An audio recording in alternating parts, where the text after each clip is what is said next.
নমস্কার বন্ধুরা, সুস্মিতার রান্নাঘর স্লাইস অফ লাইফে আরও একবার আপনাদের সকলকে স্বাগত জানাই।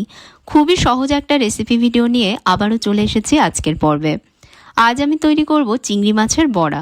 শুধু শুধু স্ন্যাক্স হিসেবে যেমন ভালো খেতে লাগে, সেরকমই ভাতের সাথেও এই বড়া খেতে দুর্দান্ত লাগে, আবার ঝটপট তৈরিও হয়ে যায়। চিংড়ি মাছের বড়া বানাবার জন্য আমি এখানে নিয়েছি 300 গ্রাম চিংড়ি মাছ। খোসা মাথা বাদ দিয়ে মাছগুলোকে ভালোভাবে জলে ধুয়ে জল ঝরিয়ে রেখেছি। মাছের মধ্যে যাতে অতিরিক্ত জল না থাকে সেদিকটা খেয়াল রাখবেন। একটা বাটির মধ্যে মাছগুলোকে ঢেলে নিলাম। এবার এর মধ্যে দিয়ে দিচ্ছি পেঁয়াজ কুচি। এখানে আমি 2টো মাঝারি মাপের পেঁয়াজ কুচিয়ে নিয়েছি। 2টো দিয়ে দিচ্ছি কাঁচা লঙ্কা কুচি। 1 মুঠো দিয়ে দিচ্ছি এর মধ্যে ধনেপাতা কুচি। হাফ টিস্পুন দিচ্ছি এর মধ্যে আদা রসুন বাটা। 1 টিস্পুন দিয়ে দিচ্ছি নুন। 1/4 টিস্পুন দিচ্ছি হলুদ গুঁড়ো। 1/4 টিস্পুন দিয়ে দিচ্ছি লঙ্কা গুঁড়ো। 1 চির পাতিলেবুর রস এর মধ্যে দিয়ে দিচ্ছি। এবার দিয়ে দেবো এর মধ্যে চালের গুঁড়ো। 2 টেবিল স্পুন ভরে এর মধ্যে আমি দিচ্ছি চালের গুঁড়ো। এটা দেওয়ায় বড়াগুলো ক্রিস্পি হবে। এর সাথে চাইলে আপনারা অল্প ময়দা বা বেসনও দিতে পারেন, তবে চালের গুঁড়োটা এর মধ্যে অবশ্যই দিতে হবে। এবার সব উপকরণগুলো একসাথে মেখে নেব। খুব ভালোভাবে চটকে চটকে মাখতে হবে, যাতে পেঁয়াজ, চিংড়ি মাছ এই সবগুলো নরম হয়ে গিয়ে এর থেকে জল ছেড়ে দেয়।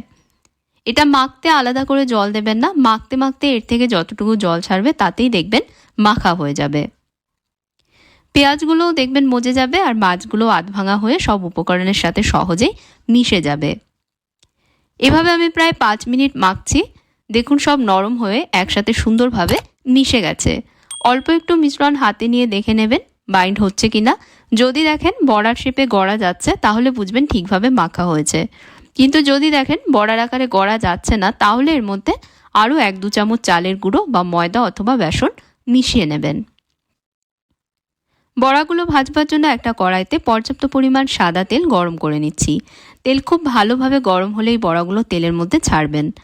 অল্প অল্প মিশ্রণ নিয়ে গোল পাকিয়ে এরকম বড়ার শেপে দিয়ে দিতে হবে। একবারে সব একসাথে না ভেজে 2-3 ব্যাচে বড়াগুলো ভেজে নেবেন, তাহলে বড়াগুলো ভেতর থেকেও ঠিকভাবে ভাজা হবে, কাঁচা থাকবে না, আর বাইরে থেকেও ক্রিস্পি হবে। একটা সাইড 3-4 মিনিট ভাজা হলে বড়াগুলো উল্টে দিয়ে অপর সাইডও ভেজে নিতে হবে। এভাবে ততক্ষণ অবধি ভাজতে হবে যতক্ষণ না বড়ায় সুন্দর গোল্ডেন ব্রাউন কালার না আসছে।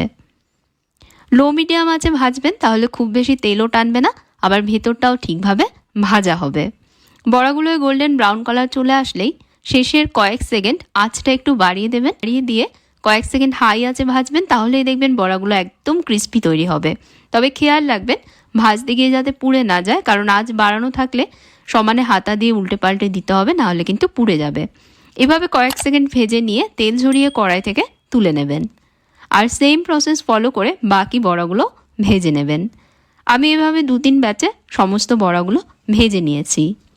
এই চিংড়ি মাছের বড়া শুধু শুধু খেতেও যেমন ভালো লাগে, আবার গরম ভাতের সাথে খেতেও একই রকম ভালো লাগে।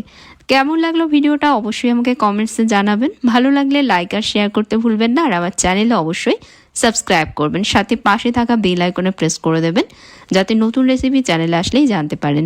আর যদি ফেসবুক পেজে দেখেন পেজে ফলো করে নেবেন। তাহলে আজকের মতন বিদায় নিচ্ছি বন্ধুরা। আপনারা ভালো থাকবেন, ভালো রাখবেন। ধন্যবাদ।